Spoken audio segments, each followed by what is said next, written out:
Good morning, welcome back to my channel Aparna Raha blog. আজকে অনেক একটা পুরনো ব্লগ মানে ভিডিও করা ছিল, কিন্তু সেগুলো ছাড়া হয়নি। আর স্টুডেন্ট রিকোয়েস্টে এইটা আবার মানে আমি ছাড়তে চলেছি। তো এটা মানে রবীন্দ্র জয়ন্তী উপলক্ষে একটা প্রোগ্রাম হয়েছিল আমাদের স্কুলে, সেটাই আর কি মানে করেছি। আর ভট্টাচার্যের আবোল তাবোল কবিতাটা 100 বছর পূর্ণ হয়েছে, তার উপলক্ষেও একসঙ্গেই করা হচ্ছে রবীন্দ্র জয়ন্তীতে। আর আমরা সব মানে স্কুল সাজানো গোছানো হয়ে গেছে, স্টুডেন্টরাই সাজিয়েছে। তো বাচ্চাদের অপেক্ষায় রয়েছি, ওরা আসলে আস্তে আস্তে প্রোগ্রাম শুরু হবে।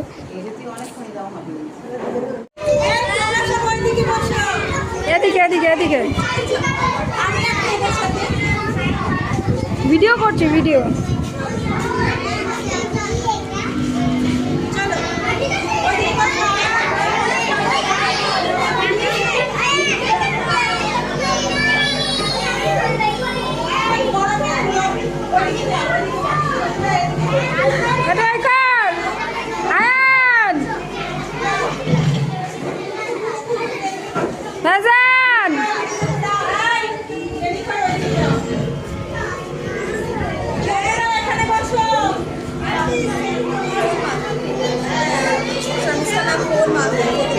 मेरा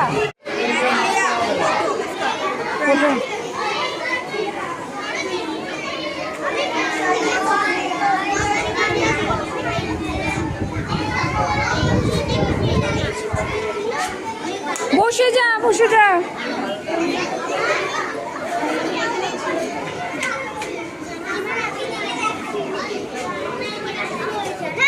अरे हाय बोला दे, हाय बोला दे, बोल, बोलबी ना? हाय बोल, हाय बोल।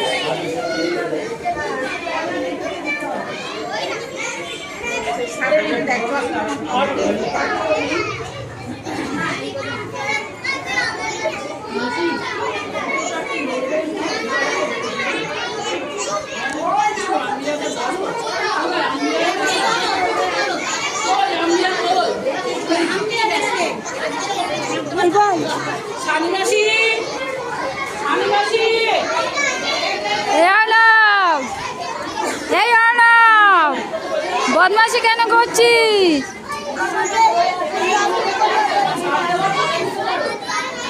ও এই কিছু হ্যালো,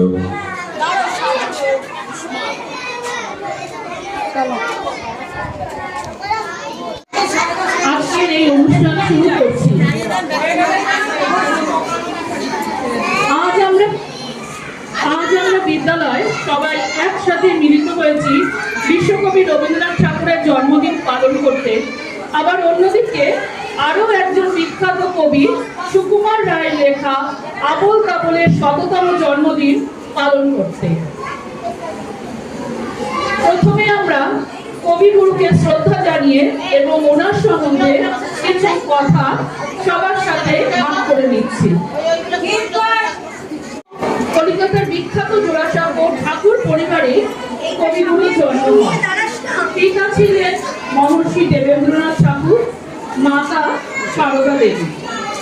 কবিগুরু নিজের একজন অপার সাগর। ১৯১৩ সালে নোবেল পুরস্কার জয়ের মধ্য দিয়ে কবিগুরু তার অতুলনীয় সৃজনী প্রতিভা বাংলা সাহিত্যকে বিশ্ব সাহিত্যের মর্যাদাপূর্ণ আসনে প্রতিষ্ঠিত করেন। আমাদের জাতীয় সঙ্গীত রচনা করেন কবি রবীন্দ্রনাথ ঠাকুর। শুধু বাংলা নয়, সারা বিশ্বে ছড়িয়ে থাকা সমস্ত বাঙালির কাছে এটি একটি আনন্দঘন দিন হলো এই ২৫শে বৈশাখ, রবি ঠাকুরের জন্মদিন। কবিতা, গান, নাচ, নাটক, ছোট গল্প, প্রবন্ধ, অঙ্কন প্রতি শাখায় সমৃদ্ধ হয়েছে তার মেধা সৃজনশীলতা। কবিগুরু বোলপুরে শান্তিনিকেতন গড়ে তুলেছিলেন। শান্তিনিকেতনে কবির শেষ জন্মদিন অত্যন্ত আড়ম্বরপূর্ণভাবেই পালিত হয়। কবির জন্মদিন উপলক্ষে লিখেছিলেন, আমার জন্মদিন মাঝে আমি হারা, আমি চাহি বন্ধুজন যারা তাহাদের হাতের পরশে মর্তের অন্তিম তৃতীয়সে নিয়ে যাব জীবনের চরম প্রসাদ, নিয়ে যাব মানবের শেষ আশীর্বাদ। নমস্কার। সুকুমার রায়ের ওপর কিছু কথা শুনে নেব আমাদেরই বিদ্যালয়ের শিক্ষিকা নিবেদিতা ম্যামের কাছে।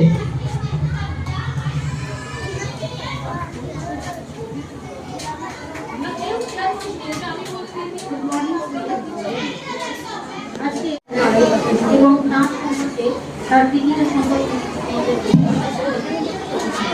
শতবর্ষের আলোকে শতবর্ষ একটি উদযাপন। ব্যক্তি ও প্রতিষ্ঠানের ধারা যখন একটি বিন্দুতে এসে স্থায়ী হয় তখন তার মাত্রা আলাদা হয়। জীবনচর্চার ক্ষেত্রে শুধু জীবন আলোচনা নয়, সেই মানুষটিকে সামগ্রিক কাজকর্ম আমাদের আনন্দিত করে। আমাদের আলোচ্য আবল তাবলের স্রষ্টা সুকুমার রায় সেই অর্থে দীর্ঘ জীবন পান। মাত্র ৩৫ বছর ১০ দিনের স্বল্প আয়ু জীবনে তার প্রতিভার ছটায় আলোকিত হয়েছিল দেশ ও স্বর্ণকালের সাহিত্যের মানচিত্র। শিশুপত্র আবল তাবল সুকুমার রায়ের শিল্প বিখ্যাত ছড়া সংকলন। এটি রচনা করেছিল ১৯১৫ থেকে ১৯৩০ সাল। এই সংকলনে মোট ছড়ার সংখ্যা ৫০ মন ও ভাষা তৈরিতে।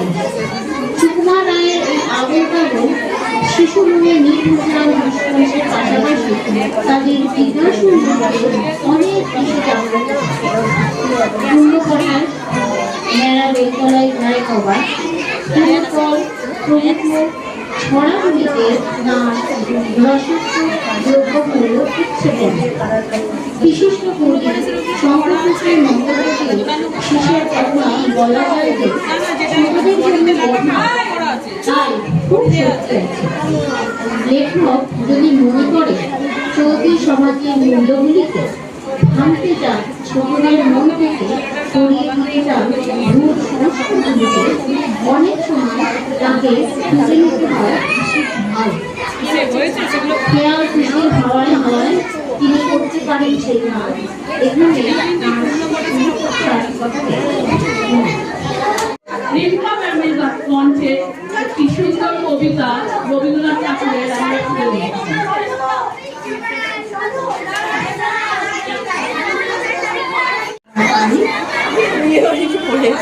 এদের ঘরে আছে মস্ত খাওয়া, রবিবার সে কেন মাগো এমনিতে করে, ধীরে ধীরে পৌঁছায় সে সকল বায়াত করে। পারে বাড়ি তুমি সবার চেয়ে সে বুঝি মা তোমার মতোই গরিব ঘরের মেয়ে। সমঙ্গল দুধের যেন মুখগুলো সব হারি, ছোট ছেলের সঙ্গে তাদের ভীষণ আড়াআড়ি। রবিবারকে কে যে এমন ভীষণ তাড়া করে, যাবার বেলায় যায় সেখানে মোদের মুখে বাড়ি ফেরার দিকে ওদের একটু অন্য। রবিবারকে কে যে এমন ভীষণ তাড়া করে, ঘন্টাগুলি বাজায় যেন পরে। আকাশ পানে বাড়িতে কাজ আছে সবচেয়ে, সে বুঝি মা তোমার মতোই গরিব ঘরে। সমঙ্গল বুধের যেন মুখগুলো সব হারি, ছোটের ছেলের সঙ্গে তাদের ভীষণ আড়াআড়ি। কিন্তু শনি রাতের শেষে যেমনি উঠি জেগে, রবিবারের মুখে দেখি হাসি আছে। যাবার বেলায় যায় সে কেঁদে মোদের মুখে ছেড়ে, সে বুঝি মা তোমার মতোই গরিব ঘরের মেয়ে। নমস্কার। আবার আমরা ফিরে এলাম সুকুমার রায়ের আরো একটি মজার কবিতা দেখতে ও শুনতে। কবিতার নাম কুমড়ো পটাশ। আজকে তাহলে এটাই খাওয়া হবে।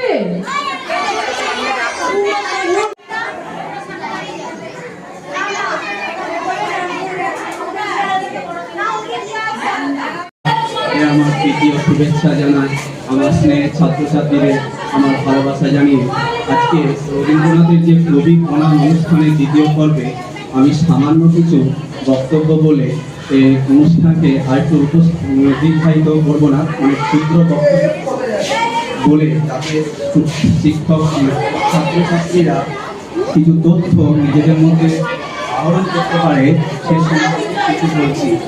কোনো জাতি সংস্কৃতি সভ্যতা শ্রেষ্ঠত্বের মান তার কবি ও সাহিত্যিক, তারাই মানব সভ্যতার আলোকস্তম্ভ। তাদের সৃষ্টি মানুষকে জ্ঞান দেয়, আনন্দ দেয়। বাঙালি কবি লেখক সাহিত্যিক বললে যার কথা প্রথমে উঠে আসে তিনি হলেন কবিগুরু রবীন্দ্রনাথ ঠাকুর। বিশ্বে রবীন্দ্রনাথ ঠাকুর এমন এক প্রতিভা যিনি সমগ্র বিশ্বে কবিগুরু বিশ্বকবি নামে প্রতিভা পেয়েছেন। তিনি সর্বযুগের সর্বকালে চির প্রাসঙ্গিক, চির নবীন, চিরন্তন রূপে শাশ্বত। রবীন্দ্রনাথের উদ্দেশ্যে তাই আরেক কথা সাহিত্যিক শরৎচন্দ্র চট্টোপাধ্যায় লিখেছিলেন, কবিগুরু তোমার প্রতি চাহিদা আমাদের বিস্ময়ের সীমানায়। সেই কবিগুরু রবীন্দ্রনাথ ঠাকুর 1268 বঙ্গাব্দে 25শে বৈশাখ, ইংরাজি 1861 7ই মে কলকাতার জোড়াসাঁকোর ঠাকুর পরিবারে জন্মগ্রহণ করেন। পিতা মহর্ষি দেবেন্দ্রনাথ ঠাকুর, মাতা শ্রীমতী সারদা দেবী। ওনার চতুর্দশতম সন্তান ছিলেন রবীন্দ্রনাথ ঠাকুর। ঠাকুর পরিবারে ছোট থেকেই রবীন্দ্রনাথ তার সৃষ্টি সাংস্কৃতিক আলোচনার মধ্য দিয়ে বেড়ে উঠেছেন এবং খুব ছোট বয়সেই তার সাহিত্যের প্রতি যে অনুরাগ তা আমরা পাই দ্বাদশ বর্ষীয় বালকের অভিলাষ কবিতায়। তার প্রথম কবিতা মুদ্রিত হয় ভারত ভূমির মধ্য দিয়ে। সেই রবীন্দ্রনাথ যখন পারিবারিক জমিদারির কাজকর্ম দেখাশোনার জন্য পদ্মা লালিত শিলাইদহ সাজাদপুরে গিয়েছিলেন, তখন গ্রাম বাংলার প্রকৃতিকে নিবিড়ভাবে দেখার সুযোগ পান এবং সেই সূত্রে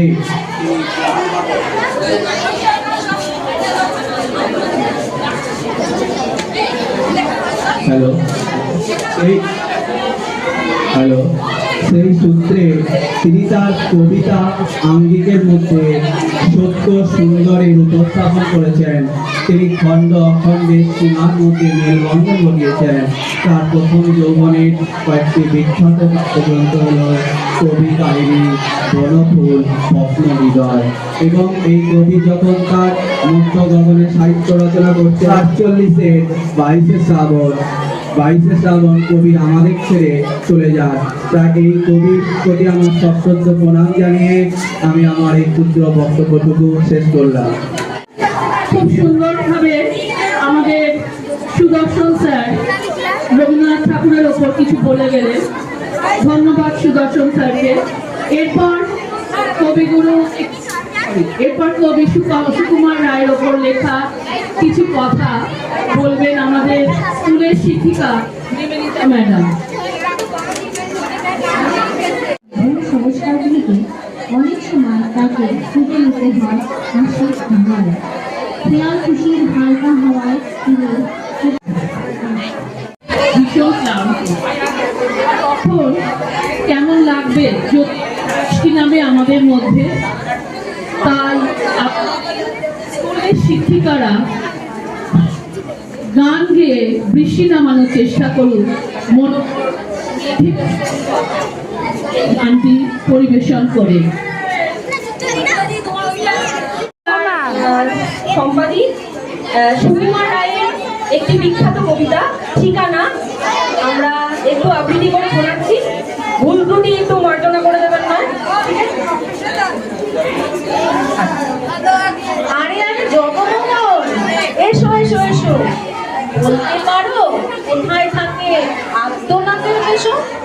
আদ্যনাথের নাম শোনোনি? খগেনকে তো চেনো। শ্যামবাগচি খগেনেরই মামা শ্বশুর। শ্যামের জামাই কৃষ্ণমোহন, তার যে বাড়িওয়ালা কি যেন নাম ভুলে গেছে, তারই মামার সাথে তারই পিসের খুড়তো ভাই আদ্যনাথের মেশো লক্ষ্মী দাদা। ঠিকানা তার একটু জেনে এসো। ঠিকানা চাও? বলছি শোনো। আমরা তোলার মোড়ে 3 উখো 3 রাস্তা গেছে, তারই একটা ধরে চলবে সিধে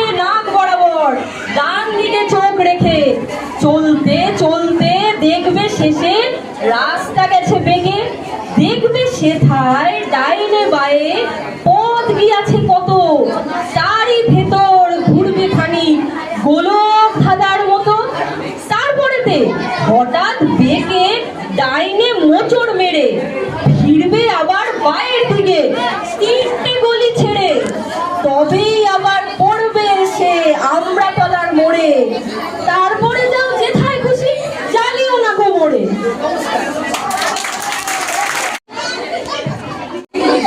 এই স্বল্প সময়ের মধ্যে এরা যেভাবে অনুষ্ঠানটাকে এত সুন্দর করে করছে, সত্যি প্রশংসনীয়। তেমনি আমি একটু মার্জনা চেয়ে নিচ্ছি যে প্রাথমিক পর্যায়ে এই অনুষ্ঠানে আমি উপস্থিত হতে পারিনি বলে। আমি শুরু করছি কবিগুরু রবীন্দ্রনাথ ঠাকুরের পুরুষ আর শিশুদের জন্য আমি ঠিক করেছি। যেন বিদেশ থেকে মাকে নিয়ে যাচ্ছি অনেক দূরে, তুমি যাচ্ছ পালকিতে মা চড়ে, দরজা দুটো একটুকু থাকছে। আমি যাচ্ছি রাঙা ঘোড়ার পরে, টগবগিয়ে তোমার পাশে পাশে, রাস্তা দিয়ে ঘোড়ার ঘুরে ঘুরে রাঙা ধুলোয় মেয়ে ঘুরিয়ে আসে। সন্ধে হলো, সূর্য নামে পাটে, এলেন যেন জোড়া দিঘির মাঠে। শুধু করে যেদিক পানে চাই, কোনোখানে জনমানব নাই, তুমি যেন আপন মনে তাই। ভয় পেয়েছো, ভাবছো গেলেন কোথা? আমি বলছি ভয় করো না মাগো, ওই দেখা যায় মরা নদীর সোতা। তোর কাটাতে মাঠ রয়েছে ঢেকে, মাঝখানেতে পথ গিয়েছে বেঁকে, গরু বাছুর নেই তো কোনোখানে, সন্ধে হতেই গেছে গায়ের পানে। আমরা কোথায় যাচ্ছি কে তা জানে, অন্ধকারে দেখাও যায় না ভালো। তুমি যেন বললে আমায় ডেকে, দিঘির ধারে উঠছে কিসের আলো? এমন সময় হারে রে রে রে ওই ডেকার আসতেছে ডাক ছেড়ে। তুমি ভয়ে পালকিতে এক কোণে, ঠাকুর দেবতা স্মরণ করছো মনে, বেহারাগুলো পাশের কাটা বনে, পালকি ছেড়ে কাঁপছে ধরো ধরো। আমি যেন তোমায় বলছি ডেকে, আমি আছি, ভয় কেন মা করো? হাতে লাঠি, মাথায় ঝাঁকড়া চুল, কানে তাদের ভোঁজা জবার ফুল। আমি বলে দাঁড়া খবরদার, এক পা যদি আসিস কাছে আর, এই চেয়ে দেখ আমার তলোয়ার, টুকরো করে দেব তোদের সেরে। শুনে তারা লম্ফ দিয়ে ওঠে, চেঁচিয়ে উঠলো হরে রে রে রে রে। তুমি বললে যাস নে খোকা ওরে, আমি বলি দেখো না চুপ করে। ছুটিয়ে ঘোড়া গেলেন তাদের মাঝে, ঢাল তলোয়ার ঝনঝনিয়ে বাজে। কি ভয়ানক লড়াই হলো মাঝে, শুনে তোমার গায়ে দেবে কাটা। কত লোক যে পালিয়ে গেল ভয়ে, কত লোকের মাথা পড়লো কাটা। এত লোকের সঙ্গে লড়াই করে ভাবছো পোকা গেলই বুঝি মরে।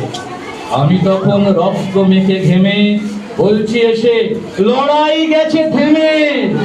তুমি শুনে পালকি থেকে নেমে চুমো খেয়ে নিচ্ছ আমায় কোলে, বলছো ভাগ্যে খোকা সঙ্গে ছিল, দুর্দশাই হতো তা না বলে। রোজ কত কি ঘটে তাহা তাহা, এমন কেন সত্যি হয় না আহা। ঠিক যেন এক গল্প হতো তবে, কিন্তু যারা অবাক হতো তবে। দাদা বলতো কেমন করে হবে, খোকার গায়ে এত কি জোর আছে? পাড়ার লোকে সবাই বলতো শুনে, ভাগ্যে খোকা ছিল মায়ের কাছে। হঠাৎ গেলেন গোপ চুরি, গোপ চুরি।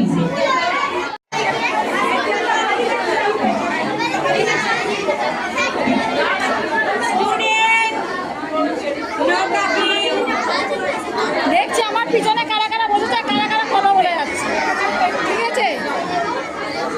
দেখে নিস।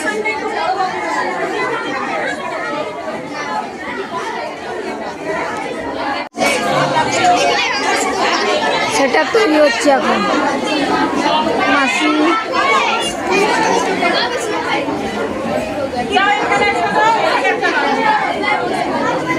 অফিস সেটআপ, এখন অফিস সেটআপ তৈরি হচ্ছে গোপ চুরি। ততক্ষণে আমরা ভিডিও করে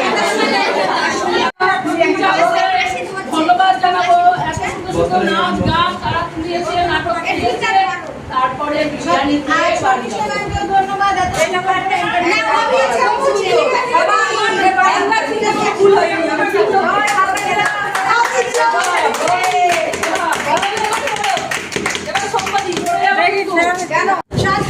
চলো আজকে দাদা যাবার আগে বলবো যেমন চিনতে লাগা নাইবা তাহার অর্থ হোক নাইবা বুঝুক বেবাক লোক।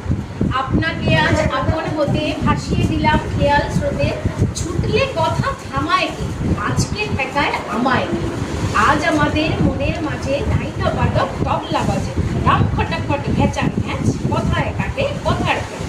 আলোয় ঢাকা অন্ধকার ঘন্টা বাজে গন্ধে তার, গোপন প্রাণে স্বপন দূত মঞ্চে নাচেন পঞ্চতার। হ্যাংলা হাতি চ্যাংদোলা শূন্যে তাদের ঠ্যাংদোলা, লক্ষ্মী রানী লক্ষ্মীরাজ দস্যি ছেলে লক্ষ্মী আজ। আদিমকালের চাঁদিম ডিম তোড়ায় বাঁধা ঘোড়ার ডিম, ঘনিয়ে এলো ঘুমের ঘোর গানের পালা শুরু। আমি যে কারণে ভিডিওটা আপলোড করছি সেটার মধ্যে আমার স্টুডেন্ট মানে যাদের রিকোয়েস্ট এসেছিলো নাচের, তারা নাচ করেছিল সেই সব ভিডিও। কিন্তু দুঃখের বিষয় এতদিন পরে হয়তো ভিডিওটা করছি বলে আমি কোনো রকম আর নাচ এর ভিডিও পাইনি।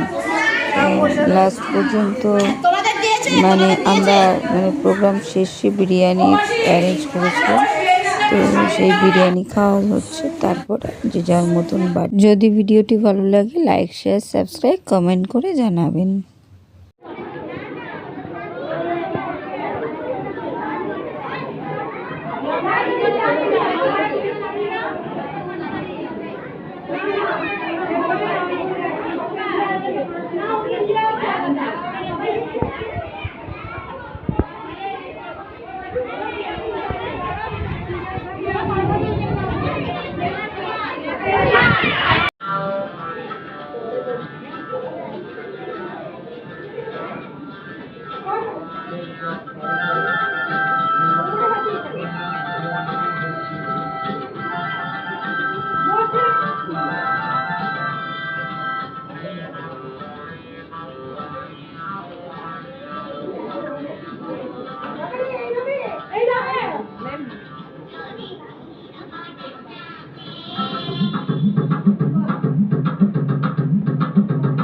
যদি কুমড়ো পটাশ নাচে খবরদার এসো না কেউ আশা বলে কাছে।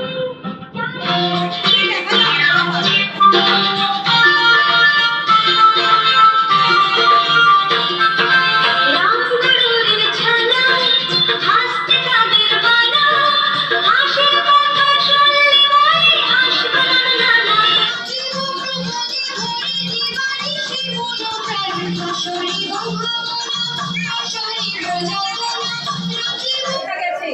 তারই একটা ধরে চলবে সিধে নাক বরাবর, ডান দিকে চোখ রেখে চলতে চলতে দেখবে শেষে রাস্তা গেছে বেগে, দেখবে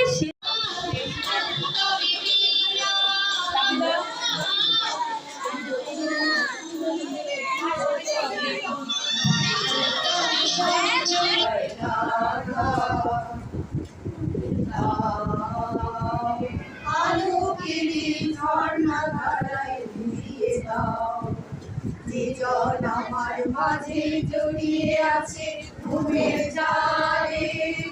আজ এই সকালে ধীরে ধীরে তার কপালে এই অরুণ আলোর সোনার কাঠি ছুঁয়ে দাও।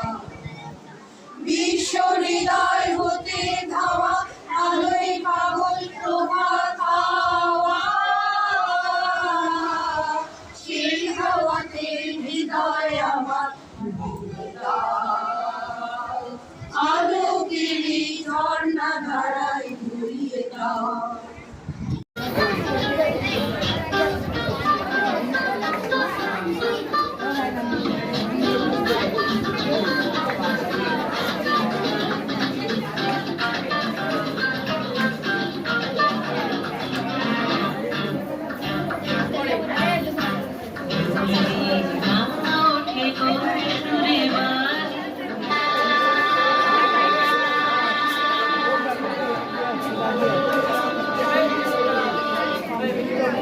Thank you.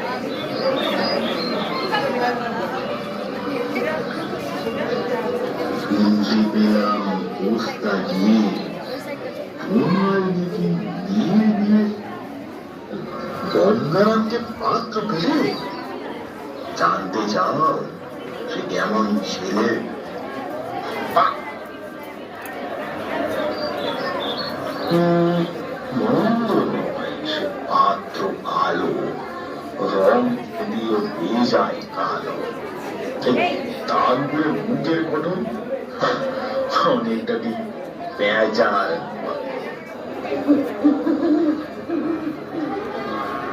বিদ্যে বুদ্ধি বলছি মশাই, ধন্যী ছেলের অধ্যাবসায়। আমি টুকরো টুকরো ভিডিওগুলো মানে হোয়াটসঅ্যাপে আমাকে কেউ সেন্ড করেছিল, তারপরে পাওয়া গেছে। সবগুলো নাচ হয়তো পাওয়া যায়নি, আর জানেন তো কপিরাইটের একটা ব্যাপার থাকে, তো ওর জন্য হয়তো আমি আওয়াজ দিয়ে পুরোভাবে দিতে পারলাম না, তার জন্য খুবই দুঃখিত। তবে ভিডিওটা অনেকটাই বড় হয়ে গেছে, জানি না এটা দেখবেন কি না। মানে 27 মিনিটের ভিডিও আজকাল মানে কেউ করে না, কিন্তু আমি যেহেতু কিছু কিছু স্মৃতি আমাদের মনের অকপটে থেকে যাবে, রয়ে যাবে, কিন্তু তা সত্ত্বেও সেটা মাঝে মাঝে যদি আমরা দেখতে পাই চোখের সামনে, সেটা আমাদের কাছে আরও স্পষ্ট হয়ে থাকবে। তো ওই কারণেই এই জিনিসগুলো কিছুটা করে তুলে ধরে রেখেছি। ছোট বাচ্চাদের প্রচেষ্টা, ওরা যে এত সুন্দরভাবে করেছে, সেটা এই যে তুলে ধরতে পেরেছি এতদিন পরে, সেটা আমি খুবই ভাগ্যবান আমি মনে করব যে আমার দ্বারা ওদের এত সুন্দর প্রচেষ্টা করেছে, এত সুন্দর নাচ গান ফুটিয়ে তুলেছে, সেটা আমি আপনাদের সামনে দেখাতে পেরেছি। তো সবাই ভালো থাকবেন, সুস্থ থাকবেন। আর আমার ভিডিওটি আরেকবার বলে দিচ্ছি, লাইক শেয়ার সাবস্ক্রাইব কমেন্ট করে জানাবেন।